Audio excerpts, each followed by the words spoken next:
పల్నాడు జిల్లా గురజాల నియోజకవర్గం దాచేపల్లి పట్టణంలో మాజీ సీఎం జగన్ జన్మదిన వేడుకలు ఘనంగా నిర్వహించారు। ఈ కార్యక్రమంలో గురజాల మాజీ శాసనసభ్యులు కాసు మహేష్ రెడ్డి, పల్నాడు హాస్పిటల్స్ డాక్టర్ చింతలపూడి అశోక్ కుమార్ పాల్గొన్నారు।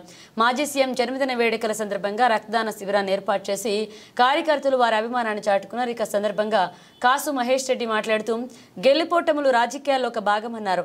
తొలుత వికలాంగుల పాఠశాలలోని విద్యార్థుల చేత కేక్ కట్ చేయించారు। అనంతరం పలు సేవా కార్యక్రమాలు నిర్వహించారు। ఈ కార్యక్రమంలో కాసు మహేష్ రెడ్డితో పాటు డాక్టర్ చింతలపూడి అశోక్ కుమార్, వైసీపీ నాయకులు పాల్గొన్నారు।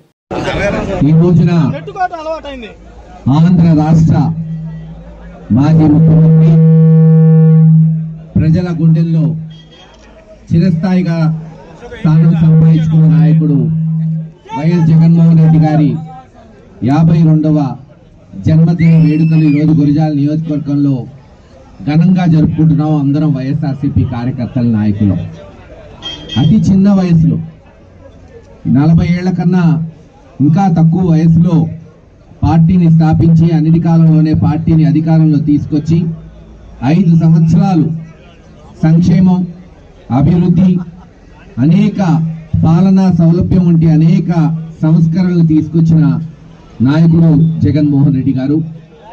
సరే, గెలుపోటములు ప్రజాస్వామ్యంలో ఒక అంతర్గత భాగం లాంటివి। మహామహా నాయకులు గెలిచారు, ఓడిపోయారు।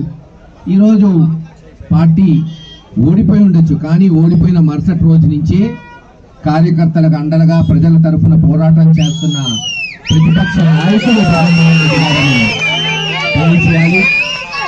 ఎప్పుడు చెప్పినట్టు పార్టీ అధికార పక్షమా ప్రతిపక్షమా కాదు, వైఎస్ఆర్సీపీ పార్టీ అధికారంలో ఉన్నా ప్రతిపక్షంలో ఉన్నా ప్రజల పక్షాన నిలబడే పార్టీ వైఎస్ఆర్సీపీ పార్టీ।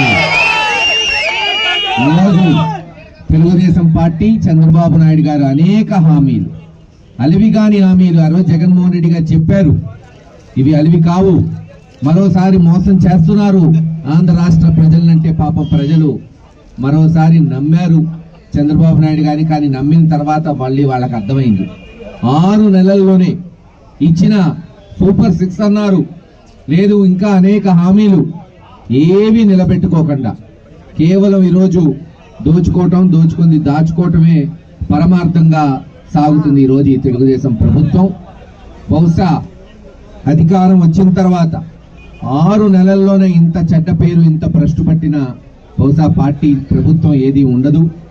ఏది ఏమైనా మా బాధ్యతని వచ్చే 3-4 సంవత్సరాలు ఏదైతే ప్రతిపక్ష బాధ్యతను ప్రజలు ఇచ్చారో దాన్ని తప్పకుండా 100% ప్రజల పక్షాన నిలబడి ప్రతి అంశం మీద పోరాటం చేస్తాం, ఎలుగెత్తుతాం।